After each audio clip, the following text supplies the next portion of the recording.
बिस्मिल्लाहिर्रहमानिर्रहीम। मैं हूं आमिर बट और आप देख रहे हैं सिटी 5 टीवी। बढ़ते हैं आज की हेडलाइंस की तरफ।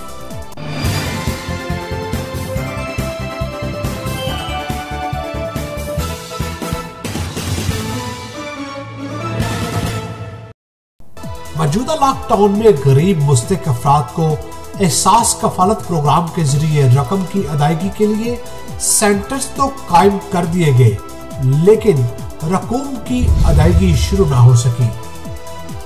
ऐसा ही वाकया पेश आया है बड़ा गोवा के इलाका में सुहावा में, जहां पर हमारे नुमाइंदे मोहम्मद नबील हसन मौजूद हैं। आइए उनसे बात करते हैं। जी बिल्कुल, मौजूदा लॉकडाउन सूरत-ए-हाल के पेश नज़र गरीब मुस्तहिक और ज़रूरतमंदों में एहसास कफालत प्रोग्राम के तहत रकूम की अदायगी के लिए मुख्तलिफ अजला और तहसीलों में सेंटर्स बनाए गए हैं।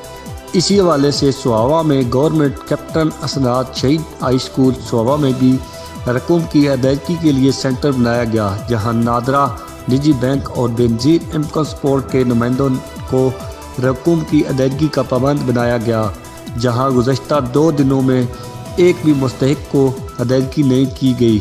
पब्लिक ट्रांसपोर्ट बंद होने की वजह से दूर दराज से आने वाले प्राइवेट गाड़ियां बुक करवा कर लाए हैं, जिनको अदायगी ना होने की वजह से सख्त मायूसी का सामना है।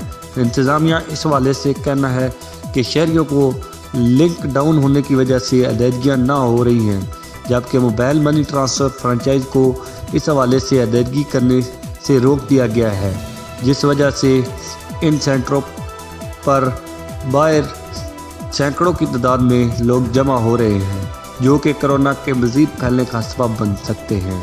कैमरामैन फरद चौधरी के साथ मोहम्मद नबील हसन, सिटी 5 न्यूज़, बड़ा गोवा, सुहावा।